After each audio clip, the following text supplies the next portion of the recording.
right, it is preparing to live stream. All righty, we are ready to begin. All right, good afternoon, everyone, and welcome to the J.W. Dobbs Go Team meeting, where we will follow the agenda as it has been emailed to you and publicly noticed. I would like to remind everyone that this is a meeting of the Go Team. Only members of the team may participate in the discussion. Any members of the public present are here to quietly observe. For members of the Go Team, please identify yourself when you speak. I am pleased to call this meeting of the J.W. Dobbs Go Team meeting to order at 4:10 p.m. Our first order of business is to call roll. The secretary will now take roll. My name is Sonia Yarbrough. I'm the secretary. I will now take roll. Tiffany Reagan. Michelle Carter. Duwan Davis. Ms. Yarbrough, she's messaging me now. I'm about to send her the login information. Ms. Davis. Okay. Marcella Lucas. Brianna Spence. I'm here. LaShawn Thompson McGee. Present. Myself, Sonia Yarbrough. Bailey Dawson. Present. Jeremy Crane. Present. Crystal Mans Durden.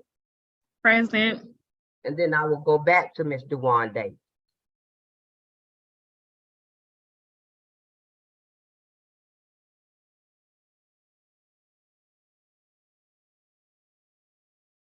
She sent me a screenshot, Ms. Yarbrough. It looks like she tried to log in through Teams. Through Teams, and I told her to do the Zoom link, so she should be coming in.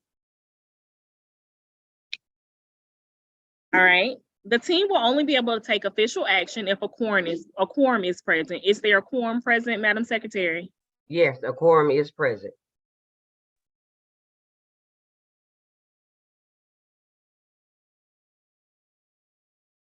Okay, now that we have a quorum present, our first order of business is to approve the agenda. This was provided to you all, and copies are available if you need them in your email. Are there any changes to the agenda that was sent out for January 30th, 2023?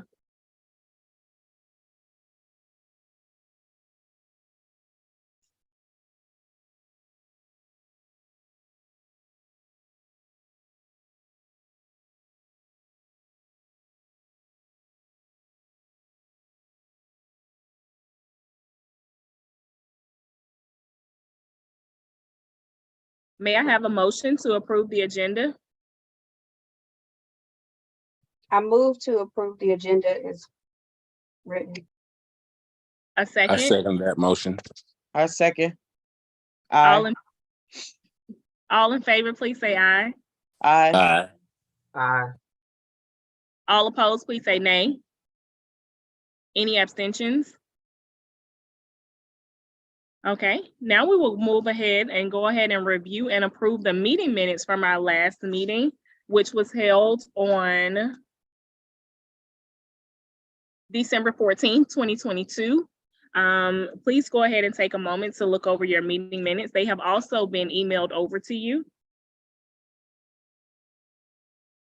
And please let us know if there are any corrections.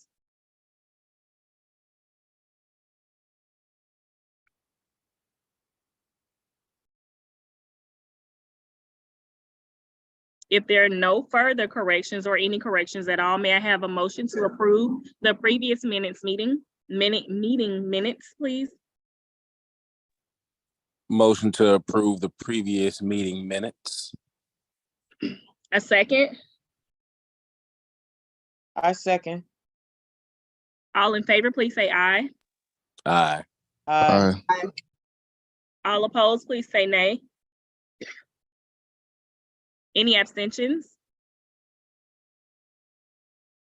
We now have the approval of the previous minutes from our last meeting.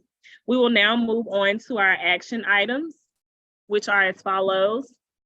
The strategic plan review and update, We will vote on the revised strategic plan, and we will also vote on the date change for the March 22nd meeting from Monday, March the 13th, or Wednesday, March the 15th. Ms. Reagan, I will turn it over to you. Okay, give me 1 second. I'm going to share my screen. I don't know why. Let me know if you all can see this or not. Can you all see what it says for revised strategic plan? Yes.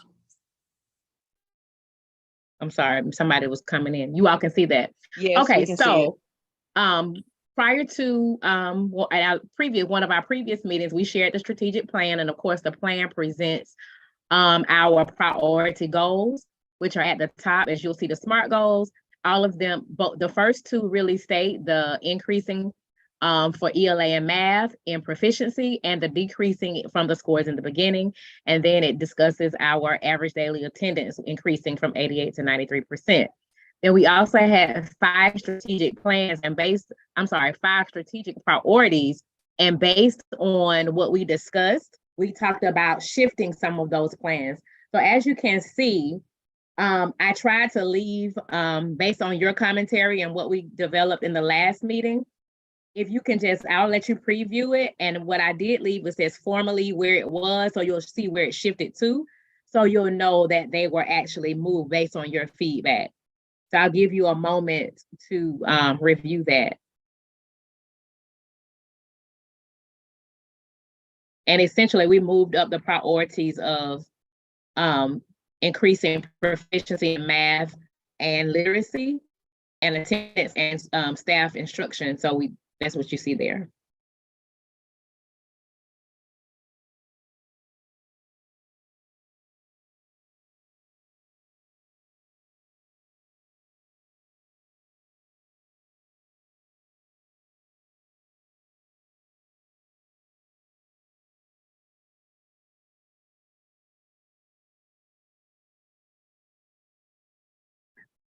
All right, and as you can see, we initially had STEM as number 2, and we moved that down to the bottom because we wanted to make sure that teachers and students were receiving explicit professional learning and explicit instruction so that we could increase the data and proficiency and decrease the students that are scoring in beginning and building staff capacity. And of course, making sure that attendance was a priority, because without the students being there and them being consistent with the learning, we know that that impacts achievement as well. So that's the revised one. You're on mute, Ms. Durden. I think from there, we can vote on the team's revisions.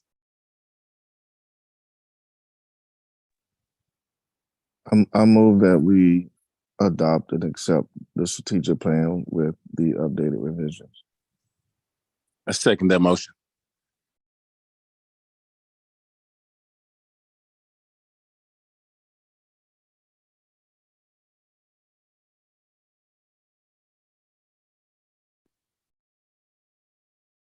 Ms. Reagan, can you put that up one more time, please, for 1 second? I'm sorry. Sure.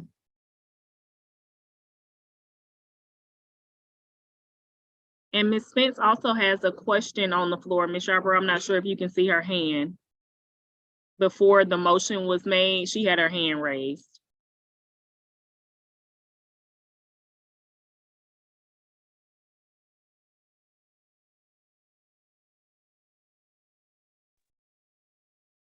I just had a question. I couldn't remember.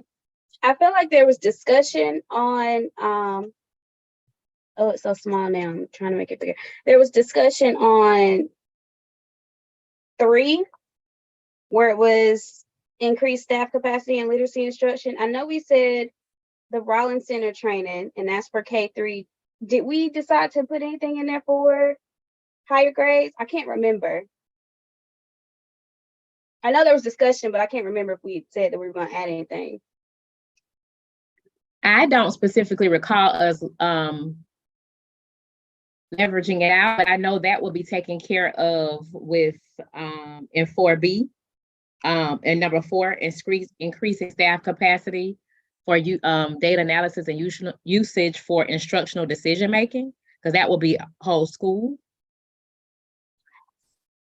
That's for data. I'm just talking about for literacy instruction in general. Is that differentiated? Should it be Well, differentiated? actually, so right now, some of what we're using now is actually when we get ready to talk about our CSI plan with the state. Really, Rollins is working with small group, and we're actually taking those steps throughout the building anyway. And so we do have a school-wide focus on small group instruction, as you all have, as teachers have seen in their professional learning. So we are using the components for Rollins through K through 5 in terms, right, especially in the phase that we're in, the cycle that we're in now with small group instruction. Okay. Yes, we added strategies for 3 through 5, the literacy part. We did small group, intense goal setting, and aim.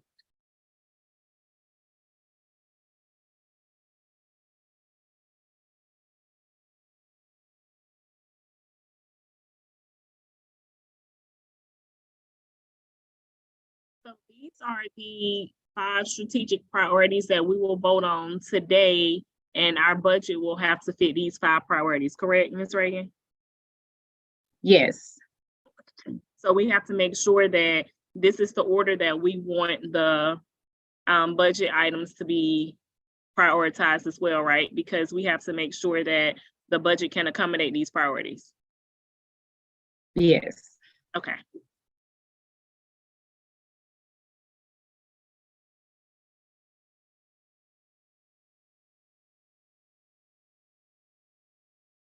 Did it answer your question, Ms. Spence? Yeah, Ms. Yarbrough did when she said that, I thought we had added those strategies. Okay, I can add the bullets there. I didn't get the bullets when we were revising, but I can add the bullets. But that is a part of Rollins, the aims, all of that is Rollins. So we just didn't specify but that is a part of, all of that is a part of Rollins, what she stated.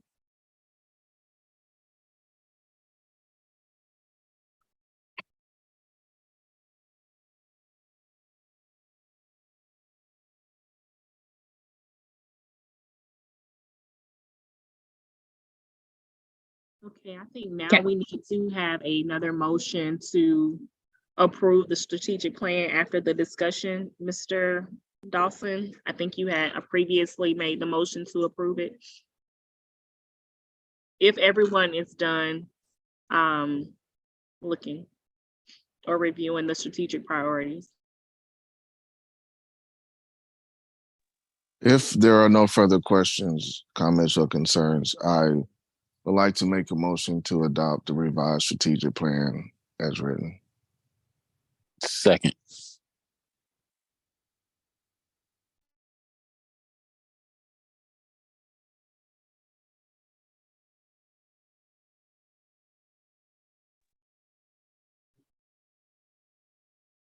We can now move on to the next item, action item, which is to vote on a date change for March 22nd's meeting. I believe because of the budget, we have to have the meeting held before the 22nd of March. So we will need to vote on either March 13th or March the 15th for our next Go Team meeting.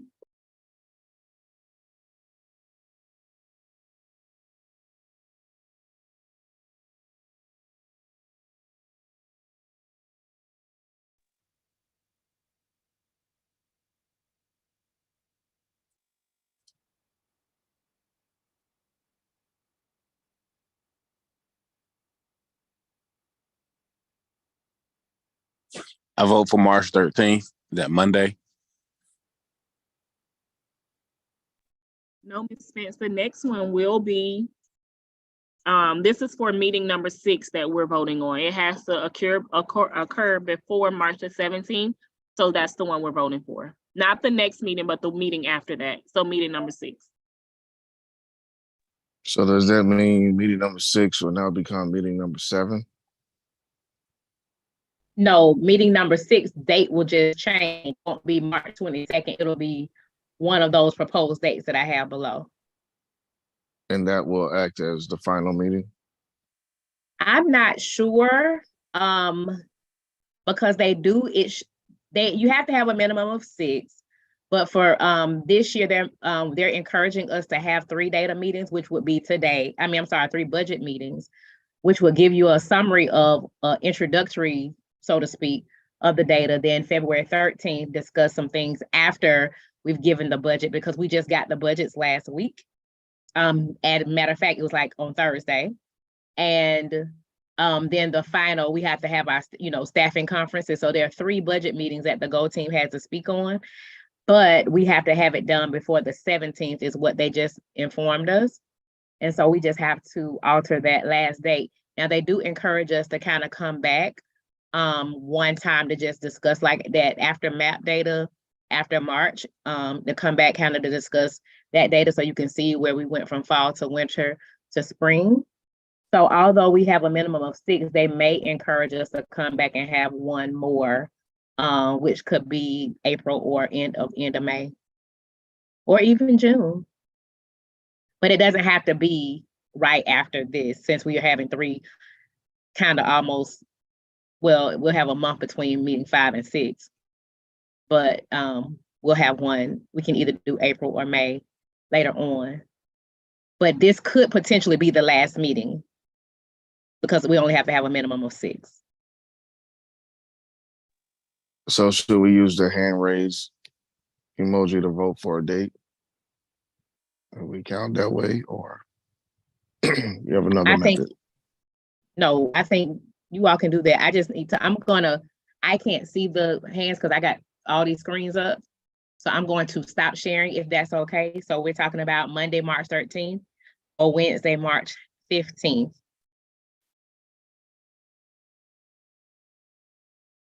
Can I go by and ask, can on that vote, can I go by my role to ask you what day you would like so that I can make sure everybody gets a chance to vote?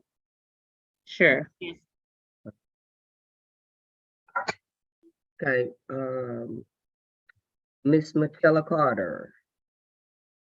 Miss Juwan Davis, would you like the 13th or the 15th? The 13th. Miss Marcella Lucas, Miss Brown Spence. The 13th. The 13th is fine. Okay. Mrs. Thompson McGee. The 13th. Okay. 13th be fine for me. Mr. Dawson.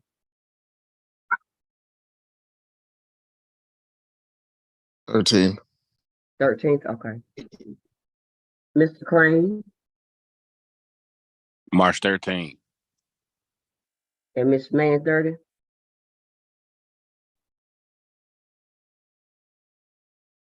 Okay, so that looks like a majority. So it looks like we will have the meeting on March 13th.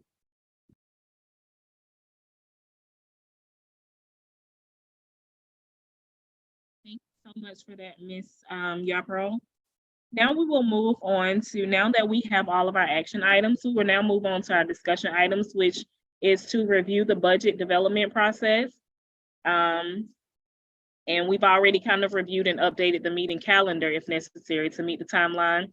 So we will move on to the budget allocation presentation by Ms. Reagan. All righty. Give me 1 second.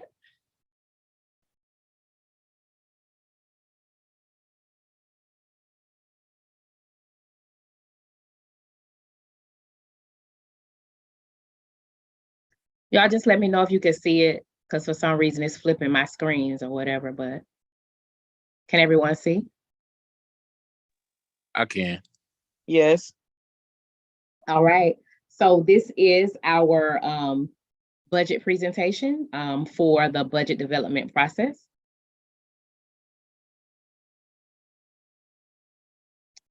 All right, our norms. This is a meeting of the Go team. Only members of the team may participate in the discussion. Any members of the public are here to quietly observe. We invite and welcome contributions of every member and listen to each other.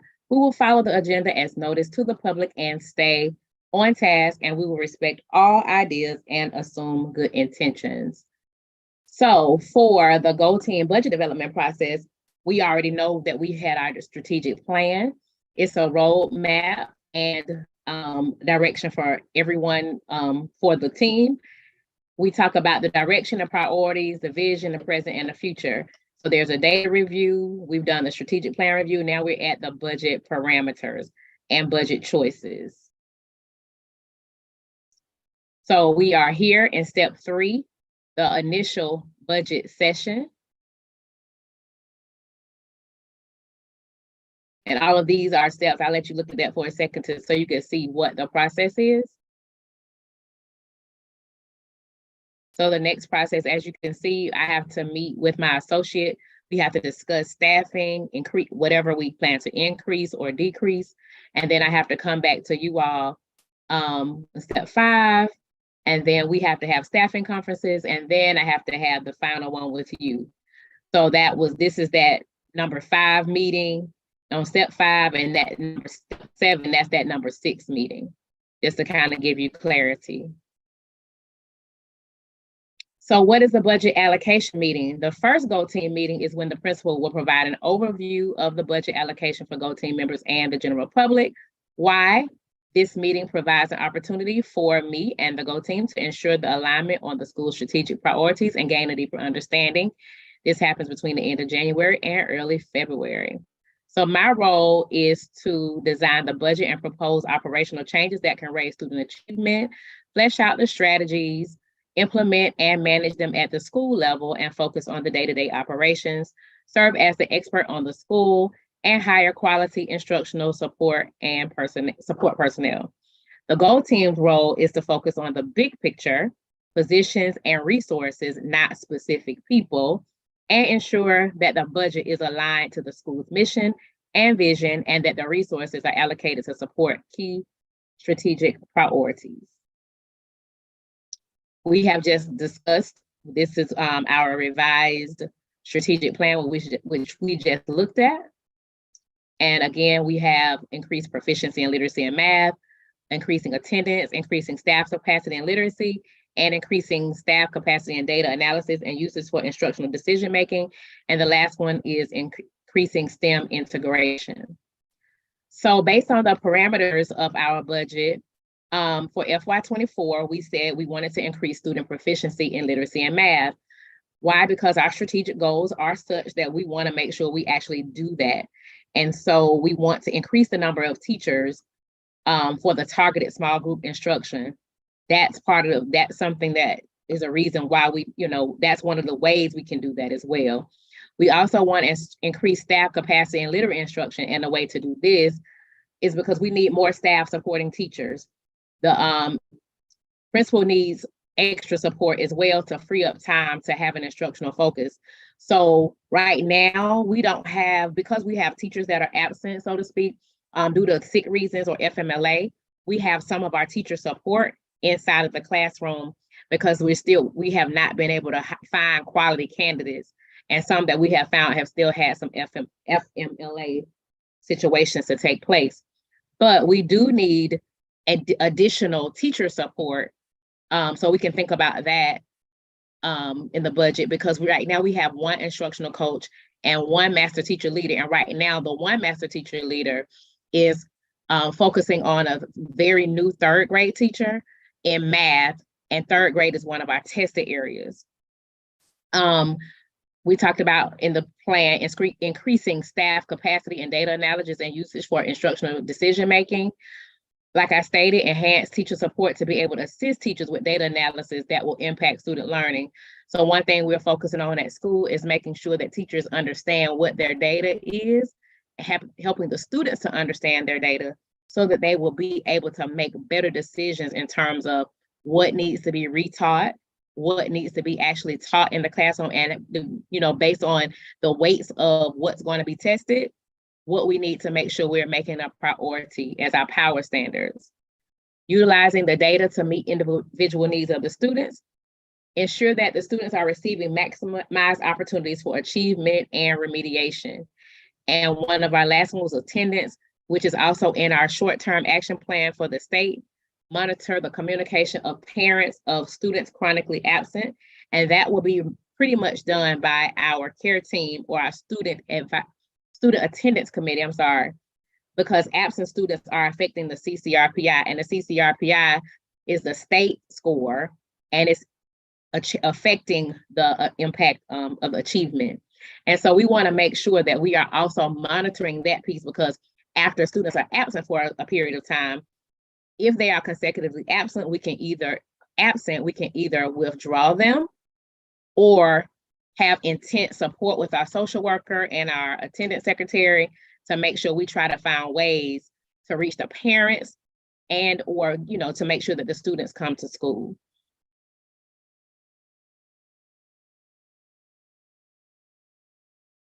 Are there any questions before I move further?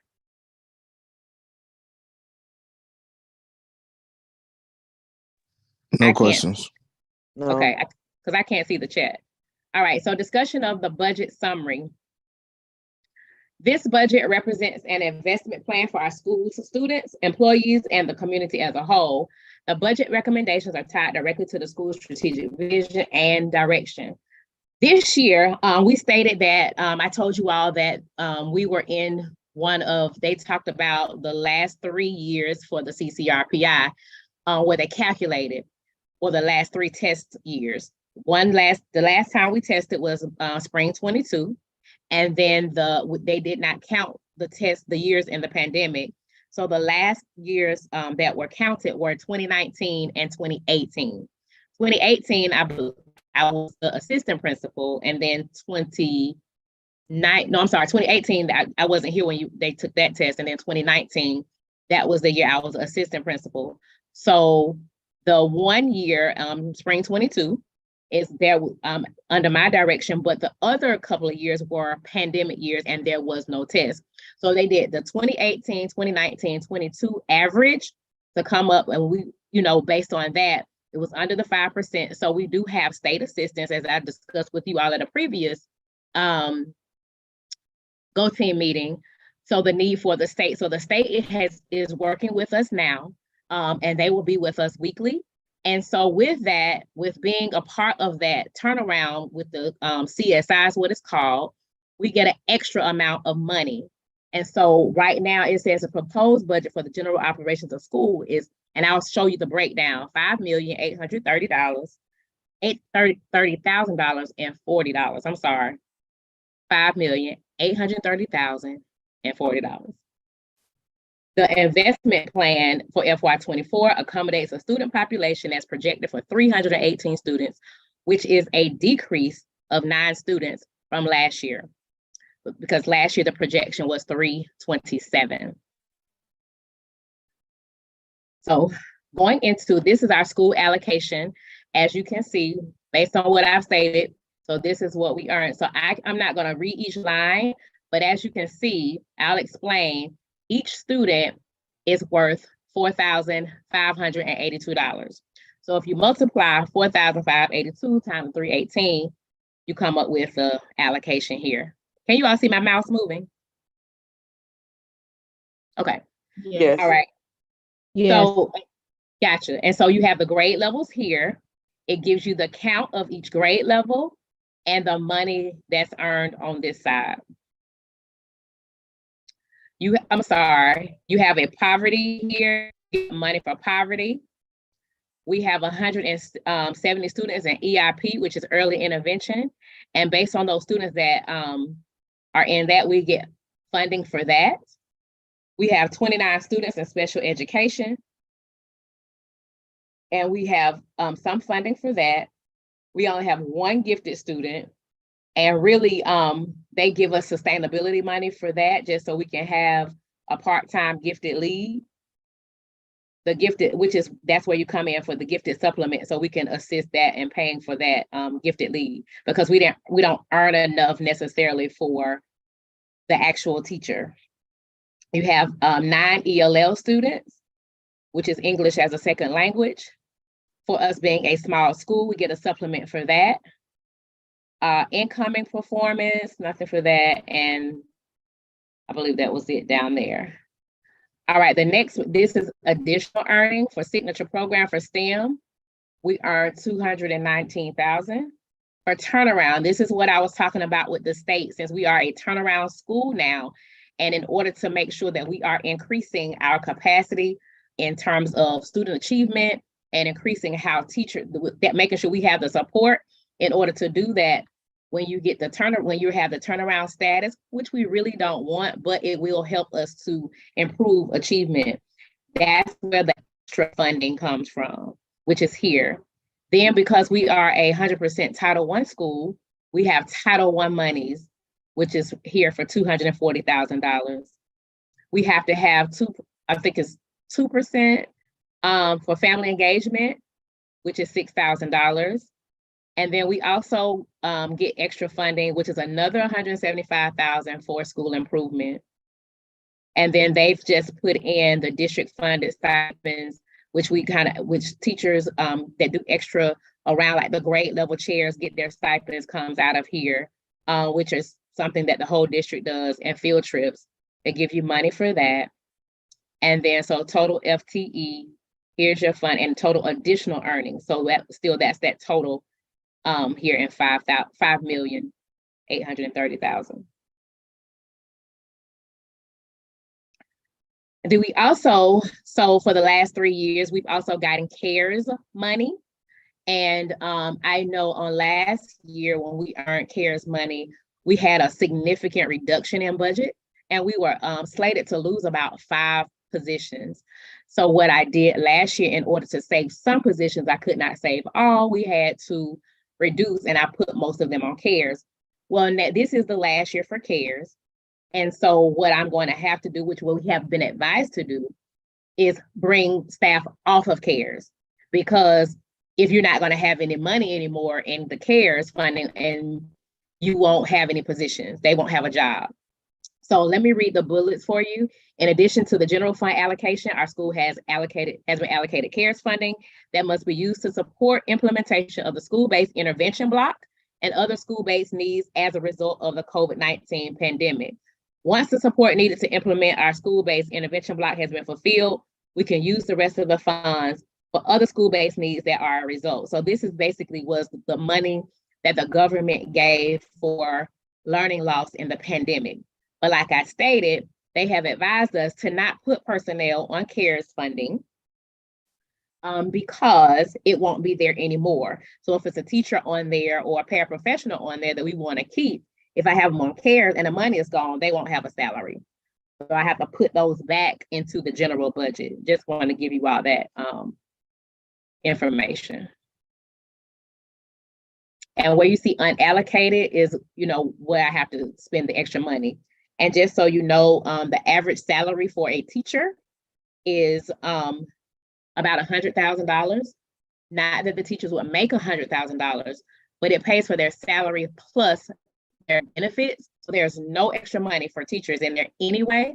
There's only an extra $67,000 in there as well, but we'll go through that when I share at the next meeting, when I share the rest of it. So CARES allocations, these are other allowable CARES expenditures: technology support, mental health, supplemental learning, professional development, at-risk student population, and continuity of core staff and services. I'll take a moment, a couple of seconds, so you can read the specificity of each allowable section.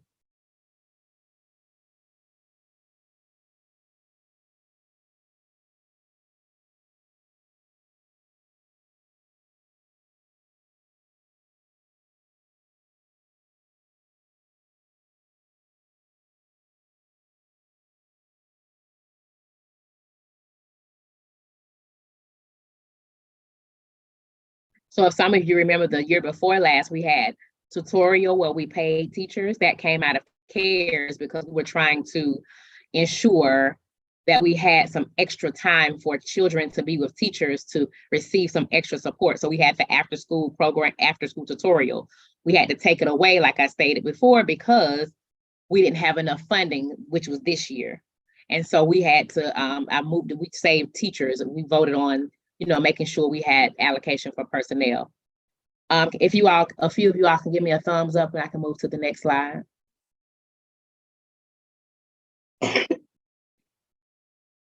So what's next? So here we are, the Go Team budget allocation meeting. February, one-on-ones with associates. That's me discussing the budget with the associate, the cluster planning session, program manager discussions and approval. I'll get Go Team feedback before my staffing conference and have my staffing conference in late February. And then we'll have another final Go Team approval meeting after my staffing conference, but before March 17th. Are there any questions?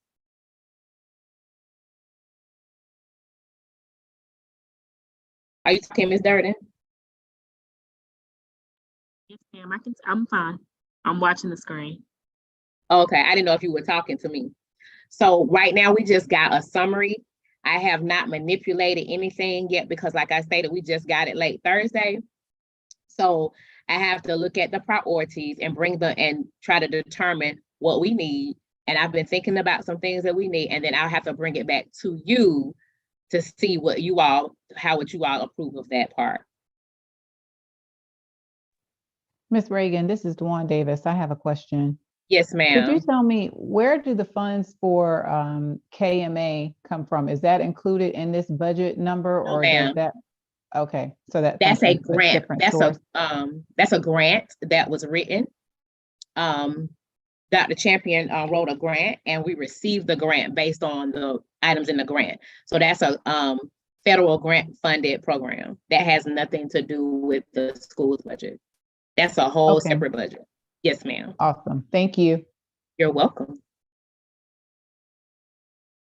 I will just add though, that part of the grant though is making sure that they do have some academic focus in KMA as well. So those things are written into the grant. So it's not just a after school program, but they also include enrichment activities in addition to academic focused activities.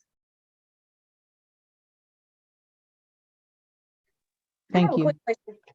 Yes, ma'am. When we were looking at the grade breakdown and the allocation, is there no allocation as far as like any kind of weights for 4th and 5th grade? So I was looking at that myself, and comparing to last year's budget, there is not, but I can ask that because I was actually wondering that myself.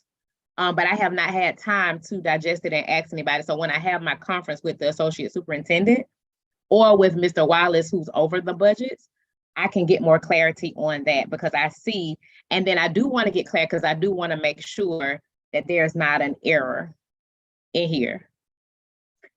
Also, the field trip transport, is that new? Or is that something we've had? I need to compare it to the other budget, but they typically, I usually budget that in. It appears as if that is new. But there are so many lines, I will make sure that I'll go back and compare it. But typically, you are correct. That is something that we allocate.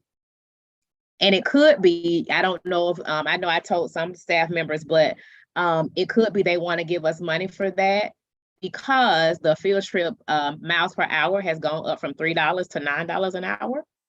I mean, $9 a mile. So it could be to help supplement that, but I will find out those things. Ms. Yarbrough, can you write that down? 4th and 5th grade allocation and field trip transportation. And I can bring you back a solid answer. Right, does gifted money, does it fluctuate depending, since we're about to take gifted testing, if we get any scholars in gifted for the 2023-2024 school year, will the funds increase? Or if we lose our one gifted student who is now in 5th grade at the end of this school term, do we just lose those funds with him? Do they, you would definitely lose the one. Okay. However, depending on the end of the testing and when the results come back and if it's aligned with the FTE. So we have 2 FTE counts in October and March. We have another FTE count coming up. It depends on when or not the scores come and who's qualified, so it can actually count as an FTE. So it's based on timing. So let's say your scores come back after FTE, then we won't have any gifted funding, which will be definitely interesting. We probably will get a gifted supplement still, so we can still pay the 0.5 of a gifted lead, which is why they put the supplement in there, because we don't make enough for one student to cover gifted funding, if that makes any sense. Thank you. You're welcome.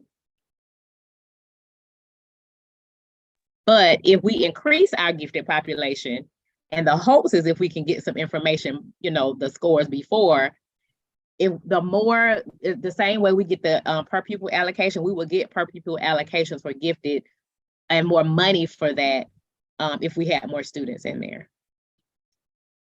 Ms. Reagan, I have a question. Is special ed or students with disabilities, are they not a priority? I mean, I guess because there's nothing on there for them.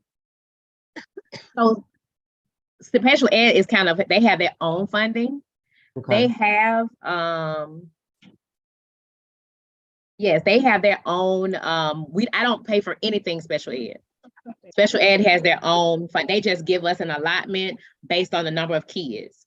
So let's say when I hire teachers or paras under special ed, none of that comes out of the general budget. That's a whole side. It's still a part of it that we have like 29 students, like we get funding for it, but the funding is not anything that I have to, in terms of go and allocate. We have to plan for it, but it doesn't come out of the general. There's a separate funding for that. Are you saying the money that's on the budget now that shows allocated for special ed, I think it was like 0.05, is that money just sits there? We are not allowed to touch it or allocate it towards something specifically for those students or those teachers? So it's allocated there, but it's basically the special ed monies, they give monies based on the special ed numbers here. But that's just supplemental. If I'm not mistaken, write it down too, Ms. Yarbrough, special ed funding, but I do know that like teachers out of special ed materials and supplies, special ed paraprofessionals do not come because we know $6,000 won't pay for anything. So that it's a separate set of funding for that.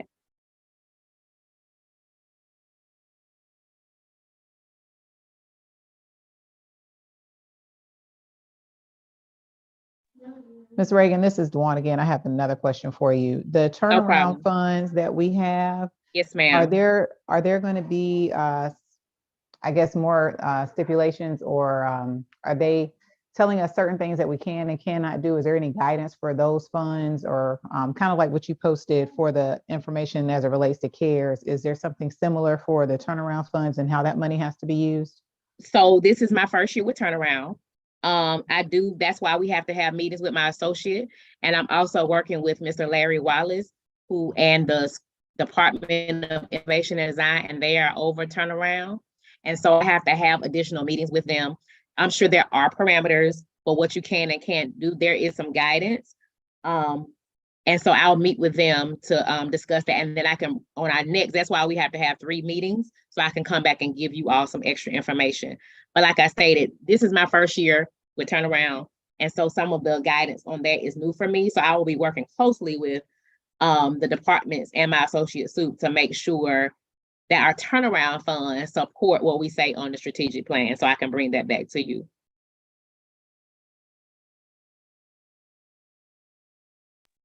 Thank you. You're welcome. Well, the number of teachers, I noticed like on the budget for the number of students that we're projected to have for each year, will the teachers in the grade bands change based on that number of students, or are we still trying to keep small class sizes? Or how small are we trying to go? Okay. We still want to keep them kind of small, but we also want to make sure we are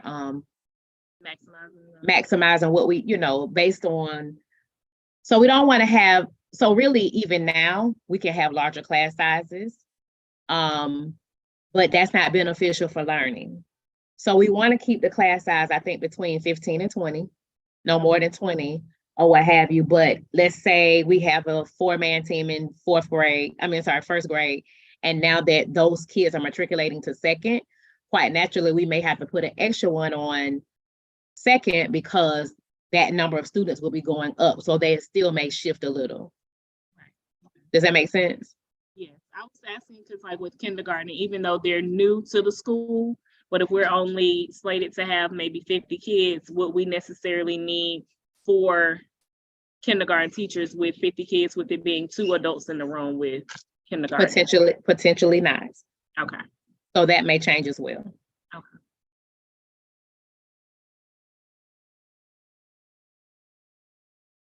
Any more questions?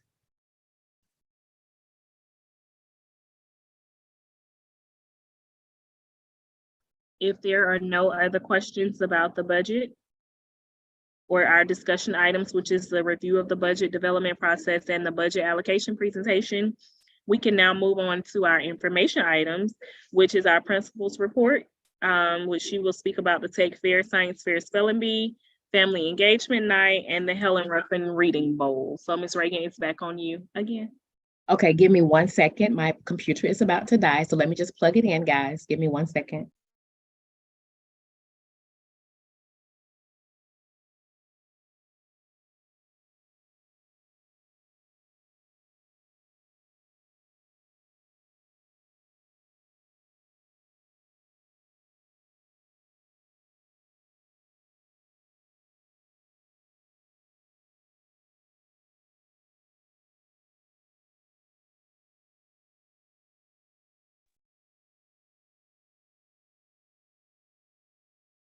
Okay, my apologies. All right, next, information items. 1 second.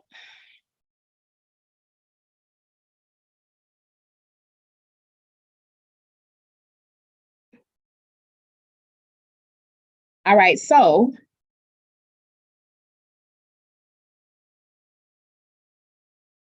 I'm sorry.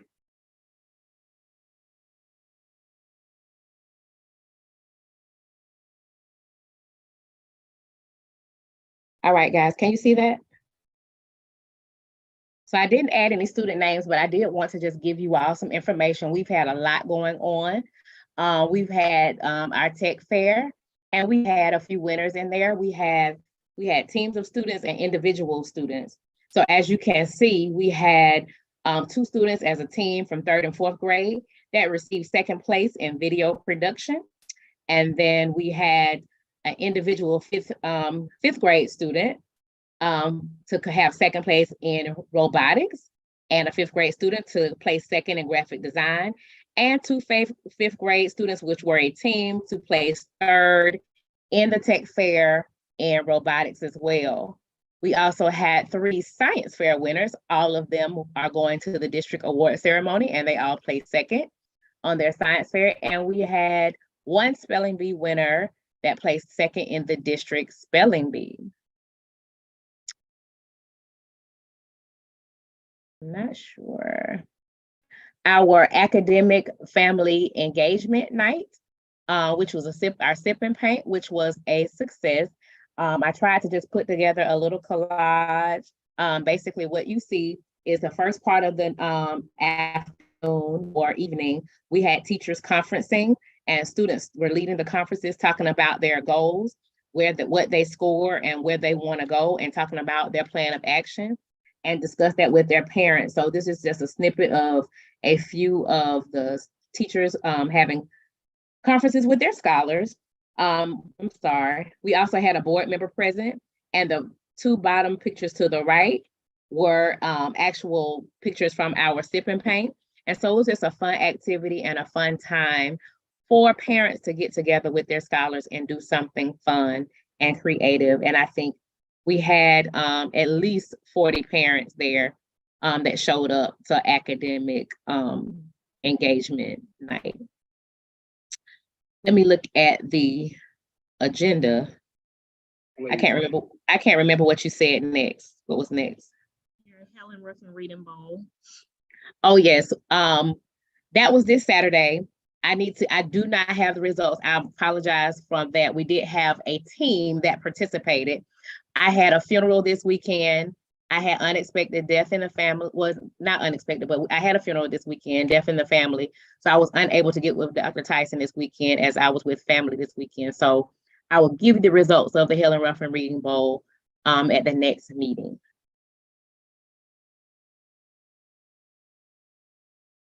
And let me see. I think that's it for the information items. Yes. That was all for information items. And now we will move on to the announcements. which is, Oh. you have it in front of you, Ms. Hardy?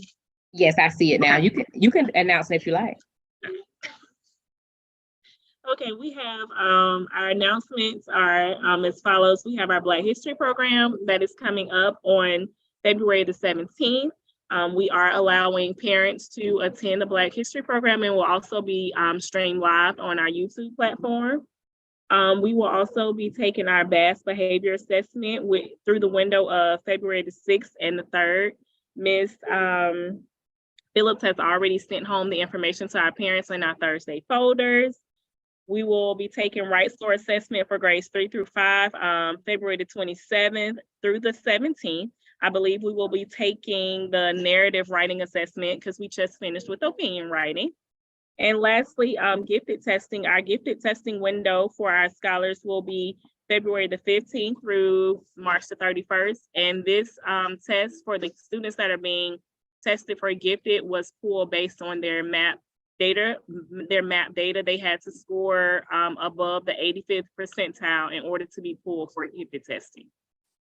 And that is all that we have for our announcements. Does anyone else have any other announcements they would like to share?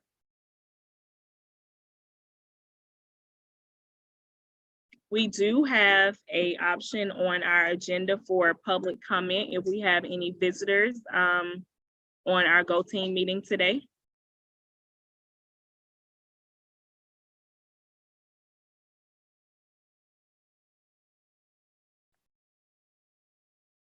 If there are no further announcements, we have reached the end of our agenda. Is there any additional business at this time? May I have a motion to adjourn the meeting? Motion to adjourn. May I have a second? A second. Second. All in favor, please raise your hand. All opposed, please raise your hand. Any abstentions? This meeting of the Go Team for January the 30th, 2023 has now officially been adjourned at 5:02 p.m.